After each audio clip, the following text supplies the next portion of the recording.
Dear brothers and sisters, in the book of 2 Samuel chapter 11 verses 1 to 15, it says, In the spring at the time when kings go off to war, David sent Joab out with the king's men and the whole Israelite army. They destroyed the Ammonites and besieged Rabbah, but David remained in Jerusalem. One evening David got up from his bed and walked around on the roof of the palace. From the roof he saw a woman bathing. The woman was very beautiful, and David sent someone to find out about her. The man said, She's Bathsheba, the daughter of Eliam, and the wife of Uriah the Hittite. Then David sent messengers to get her. She came to him, and he slept with her. Then she went back home. The woman conceived and sent word to David, saying, I'm pregnant. So David sent this word to Joab, Send me Uriah the Hittite. And Joab sent him to David. When Uriah came to him, David asked him how Joab was, how the soldiers were, and how the war was going.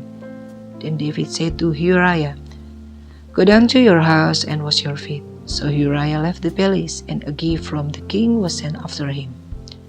But Uriah slept at the entrance to the palace with all his master's servants, and did not go down to his house.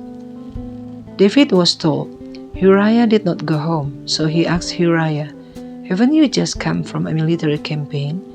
Why didn't you go home?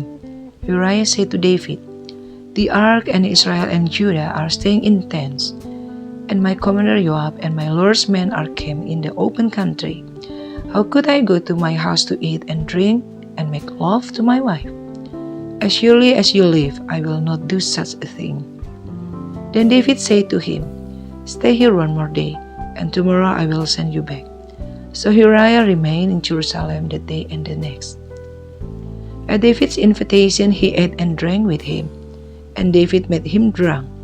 But in the evening Uriah went out to sleep on his mat among his master's servants. He did not go home.